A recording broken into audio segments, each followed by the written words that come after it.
critical drinker Snow White is even worse than I expected. I wanted to see, I was curious. I was kind of thinking if I should watch it just to say I did and just like give an actual take on it. Self-harm is TOS. Fundamental truths about Oh my this God. world, which are so universal that anyone, no matter their race, colour or creed, can pretty much agree on them. 1. Never trust a post-Vindaloo fart.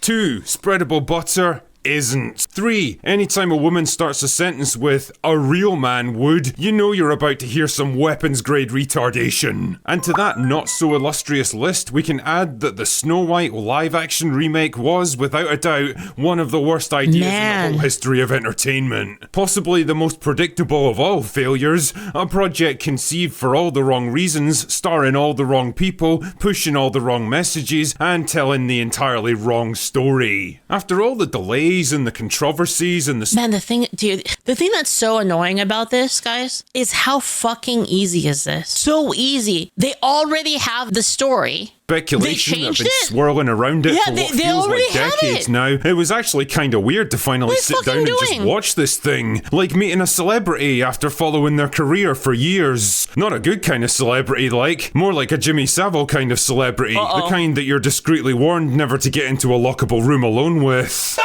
This guy was a very celebrated guy in the UK, and then they found out later, like I think after his death, that he was a very prolific sexual assaulter.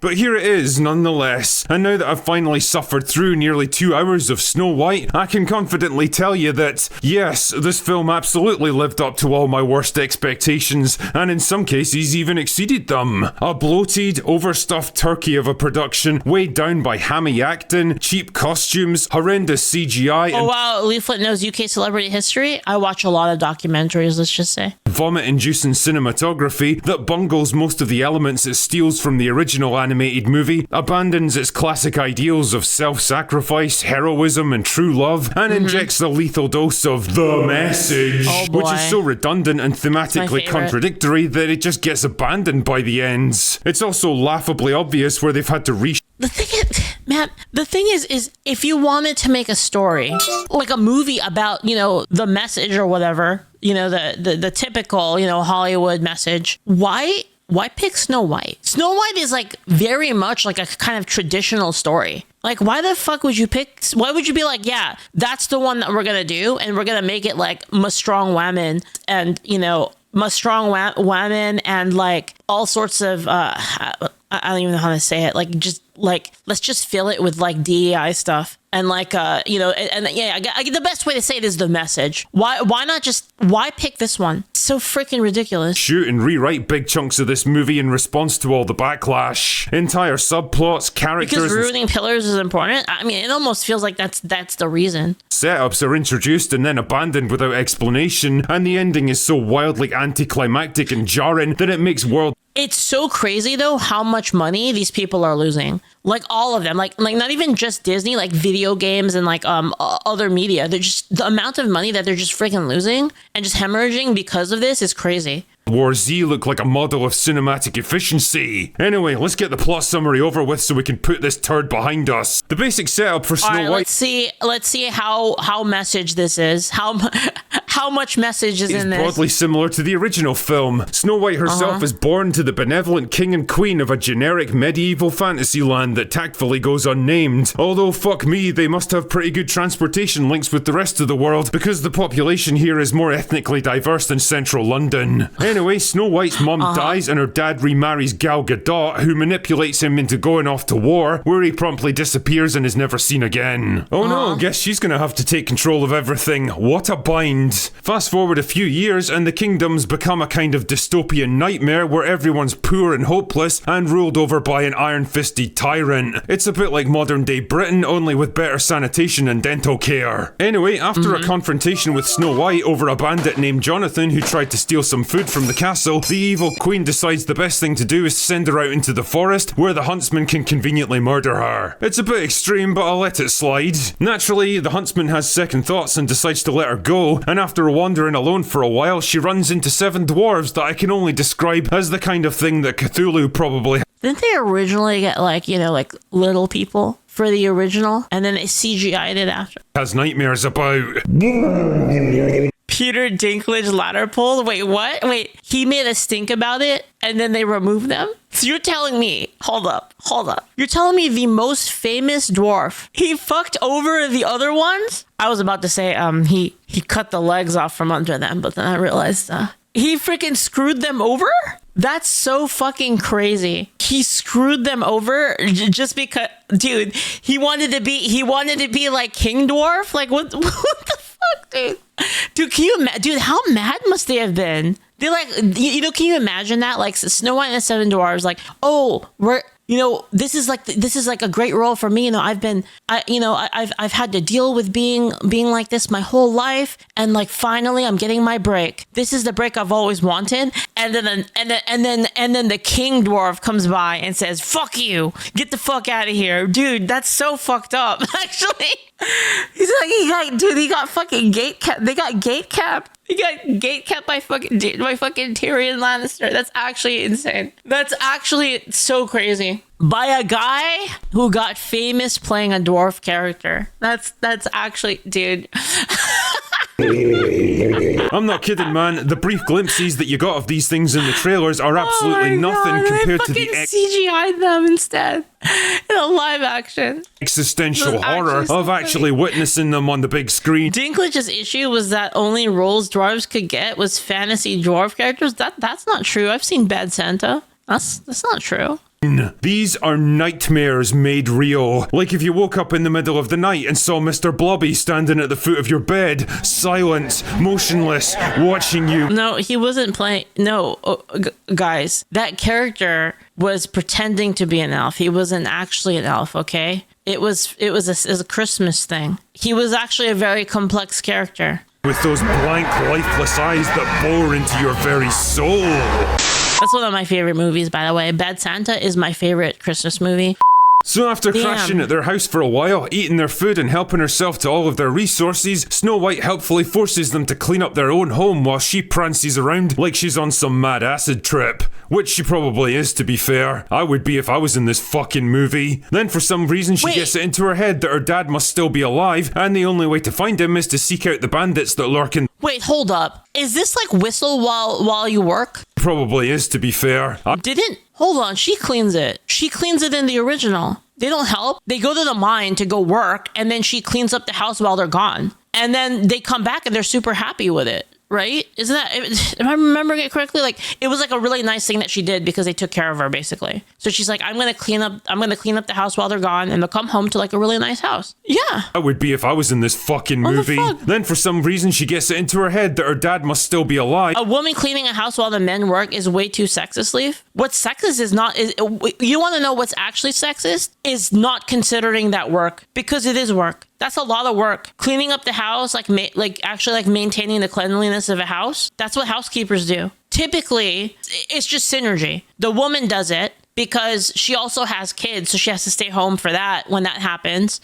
Guys are not tied down by that because guys don't get pregnant for a long ass fucking time. Right? Guys can just like perma work. They don't get CC'd for like 9 months, right? So it's like, it's like, why, like, you know what I mean? Like, it is work to do that, to actually clean up the house. It's hard work. Cleaning up the house, cooking, shopping for food, making sure everyone's well fed and has like good food on a budget. Like that's hard work. That's really hard work. I mean, that's why people pay housekeepers, right? You pay, I mean, look what people do. What do they do nowadays? They pay for housekeepers and for personal chefs and meal prep. It's hard work. Like, what the fuck? It's just different work, right? Again, it's support. It's a support class. And there's nothing wrong with playing a support class, right, man? God, maybe, dude, everyone wants to play DPS nowadays. Just everybody. Everyone just wants to play DPS. It's just like fucking Marvel Rivals, dude. You get into a lobby and it's just six man insta-lock DPS now.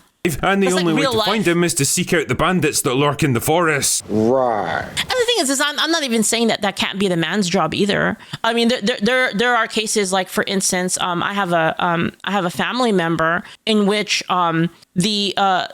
so so my aunt, right? My aunt and my uncle, they're married. And what happened was my aunt just makes more money because she was doing like kind of like a more artsy job. So she ended up being really good at it, like this artsy job. And then like she was really, really in demand for her art. They ended up paying her like a lot of money to do art. So she was like, yo, I'm just gonna work. Can you just take care of the house? And then he's like, yeah, sure, that makes sense. But then the thing is like he also like builds stuff. You know what I mean? Like he builds like all sorts of shit that they need. So it's like, you know, he takes care of the kids, and then you know, he gardens basically to save money. And also, like, the wife, my aunt really loves gardening. So he builds her, like, fucking planters and stuff in the backyard. Like, he has, like, everything all set up. He, like, woodworking skills to, like, actually, like, make it super nice, like, how she likes it. And yeah, he just takes care of stuff at the home. There's nothing wrong with that if, like, that's, like, the specific setup that you have. But what I'm trying to say is it's not typical. It's not typical. It's generally the guy who makes more money because he's able to just keep cranking out work, right?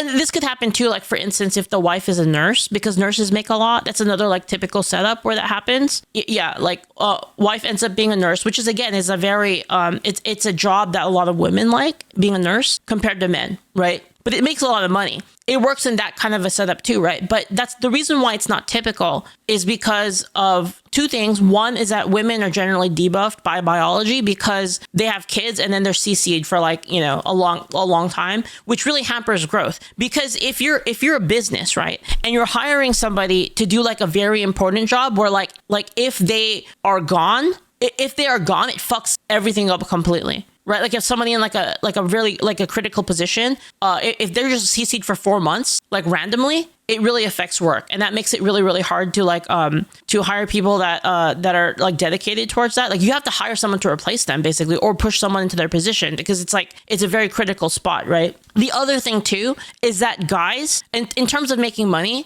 and this is like another thing they don't tell you about wage gap, men are far more aggressive, just like naturally, which makes them ask for more money, which like women don't do. And here's the thing, if you're a business, you don't really want to pay people a lot of money if they're not asking for it. Because like, why the fuck would you? Like, I mean, eventually there comes a point where like, all right, I need to give this person a raise because like, man, fuck, like they haven't been asking for a raise. I need to give them a raise, right? And you do that, right? Why would you pay them way more when you don't have to? So like men are more willing to say like, sit down with their boss and be like, yeah, I want a raise. Yeah, I think I should be making more.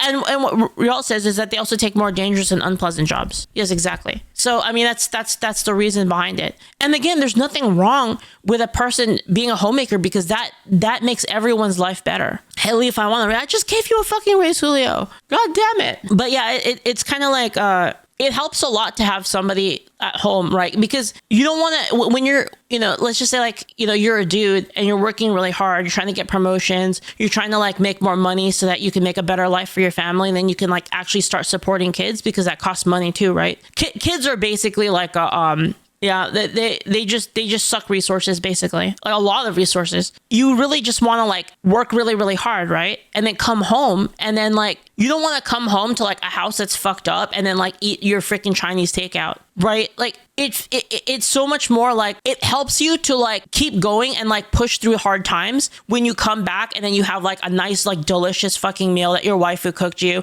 and the house is clean and your laundry's done. And like I don't understand why people look down on that. Like, that's a fucking amazing thing, right? Like, it's ridiculous that we've turned it into like, this is a nasty, subservient, disgusting thing when it's not. It's like we've taken the hilarious thing about this whole like neo-feminism movement. It's like they took the things that like women are really good at and the huge value that they give to family. And we just said, yeah, that shit fucking sucks. You know what's really good? The stuff men do. That's so fucking crazy.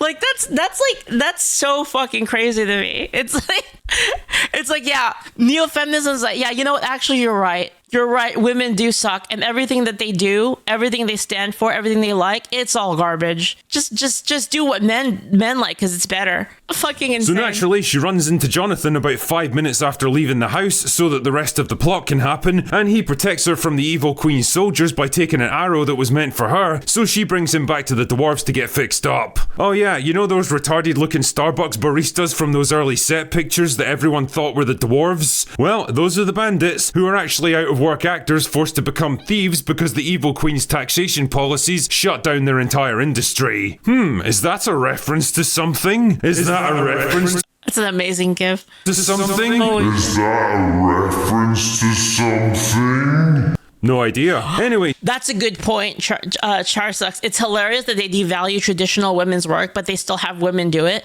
Just poor women you pay. So you can feel like you are too good for that. It's so fucking true. That's so true. Dude, it was like... dude, the funniest shit was like, you remember when Trump was like, yeah, we're going to deport all the illegals? And then people were like, but what about house cleaners? Like, bro... Like, I feel like I'm living in a circus.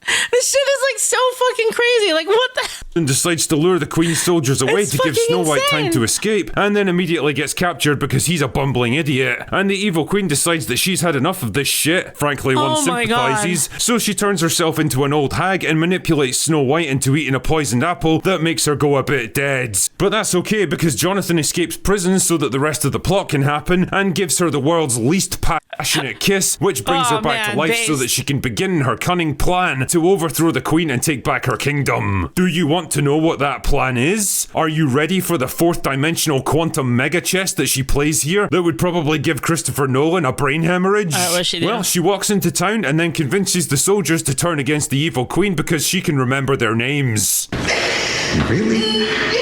I'm not kidding, that's her plan. So the Why evil was that Queen so loud? That was so loud. I didn't change the volume. gets mad and smashes the magic mirror and then turns into black glass and shatters, and Snow White becomes the new queen, and that's it. They all live happily ever after. Now, there's a lot I want to say about this movie, but first, let us begin with the positives. What the fuck? And as hard as it might be to believe, most of them actually concern Rachel Zegler. No way! Now, don't get me wrong, she might be an obnoxious arsehole in the real world, but credit where credit's due here, she actually isn't terrible as Snow White. Not true! That's impossible! I mean, she must have gotten casted for a reason. I mean, her outfit looks like it cost like $100 off Amazon. Her haircut makes Anton Chigurh like a cutting-edge trailblazer. Her performance is a bit over the top and theatre kid at times, and her American accent comes and goes depending on whether or not she's in a reshoot. But I do get the impression she's at least trying to do her best with the material, and she can absolutely belt out the musical numbers, which is pretty much what you'd expect from a can trained sing? vocalist. The same cannot be said for Gal Gadot, however. It genuinely pains me to say this, but I think Wait, what's her name? the same cannot be said for Gal Gadot, however. Is she like from the other side of the wormhole or something? That's like a fucking Kardashian name. It genuinely pains me to say this, but I think we all need to come to the acceptance that that girl cannot fucking act. It takes a special kind of charisma, presence, and dramatic range to play a good Disney villain, and well, Gal Gadot doesn't have it. Her delivery somehow manages to be wooden and scenery chewing at the same time, and when she has to deliver a big Her name sounds like she's gonna try to invade Deep Space Nine. musical number, you can pinpoint the exact moment where they swap out her voice with someone who can actually sing. Imagine Yeah, Cisco would stop her ass. It's true. there's no heaven. Jonathan is yet another entry into the bumbling, forgettable, non-threatening male sidekick list of modern-day Disney heroes. There's brief moments where it seems like he might be displaying the tiniest bit of attitude and heroism, but then it's immediately squashed to reinforce the idea that men are all just a bit useless. Visually, the film's an inconsistent mess. CGI Cthulhu nightmares aside, the colour scheme ranges from bleak, washed-out grey castles and towns that look like Zack Snyder directed it, to a kind of over-the-top golden yellow piss filter for the CGI woodland scenes that's so excessive it actually makes your eyes start to hurt after a while. They're probably trying to copy like the way it looked in the animated film, because it was kind of like that too. It's funny as well because there's like one scene that was filmed on location in a real forest, and the contrast between that and the CGI fantasy version is so jarring, I actually thought the action had shifted to a whole different country. Also, you can absolutely tell this movie's been reshot to fuck. The kiss scene where Jonathan brings Snow White back to life was absolutely added in later to try to appease fans of the original. Snow White herself has clearly been toned down in places to make her less obnoxious, and I'd be willing to bet about 90% of the bandit's screen time is... Man, guys, this almost makes me sad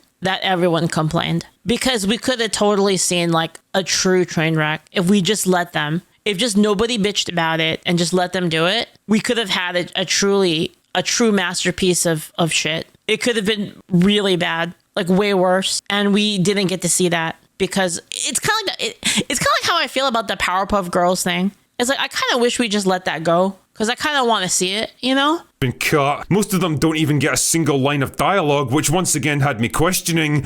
Same thing with the other one, Marvel New Warriors. I wanted to see that too. Man, we missed out on so much because we complained. It's unfortunate. Why the fuck are they even in this movie? I think the biggest problem, though, is the ending. The original movie had the dwarves battling the evil queen to save Snow White, reinforcing the idea.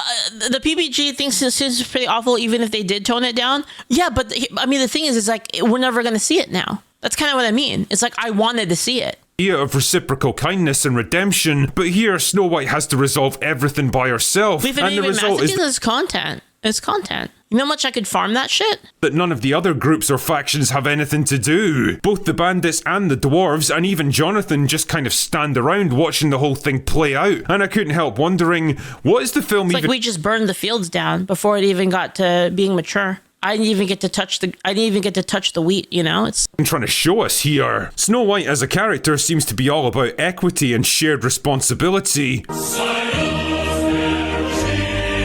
Rather than privilege and greedy self-interest, but when it comes to the crunch, she ends up having to do basically everything herself, which negates the very point the movie's been trying to make for the past 2 hours. It's this fundamental inability to understand what it's even trying to say, beyond the crushingly tired princess who saves herself trope that's now become the very cliche it worked so hard to overturn that proves to be the film's real undoing. In short, Snow White is a modern-day mess. A film that's basically been a disaster from start to finish, and now that it's finally out there and I've reviewed it. Qvex says, can we stop getting bad media? But like, bad media has created some of the best like memes. Like some of the best memes. Have you seen what was that one called? The Room? It's so kino.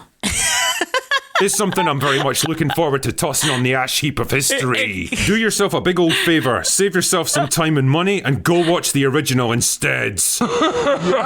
Weird. The sad thing about this, though, is that Snow White was like Disney's flagship. Like, Snow White is really what made Disney what it is today. It was like the huge risk that was taken. Like, it was a huge risk taken by Walt Disney, like back in the day. Massive risk to do something like that. And then, you know, created a masterpiece out of it. And it's really what propelled like the studio. So it's like really sad that they completely fucking shitted on it. It just seems like Disney is like creatively bankrupt, to be honest. It's like they're just, it's over. Like the talent is just not there anymore. The talent and the passion. It's just angry now. It's just a bunch of people angry at like what the masterpieces were and believing that they could make better masterpieces. You see this everywhere, actually, where people shit on the original creators of something great. And then their response is, I can do it better because I'm smarter than them. You see this in everything. Like they always have to shit on the legacy of like someone who created something great. It's pure jealousy and cope, says Dockerbert. Yeah, exactly. It's awful.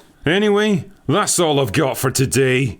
Go away now. The I fixed it kind of people. Yeah, exactly. They're insufferable. Insufferable and fucking annoying. Anyway, I'll link you guys the video if you guys want to give it a thumbs up. This Critical Drinker, by the way, I really recommend Critical Drinker if you like and you wanna see like good reviews. Actually, I wanted to watch this video. I had this like on my save. I want to watch this video. I haven't seen it yet. I'm actually saving this to watch with you guys. This came up on my recommended because I'm subbed to Critical Drinker on my main account, on my main algorithm. So I got this video served to me, but I was like about to click it and I was like, wait, I should watch that with chat. So I didn't click it. So I'll watch it with you guys.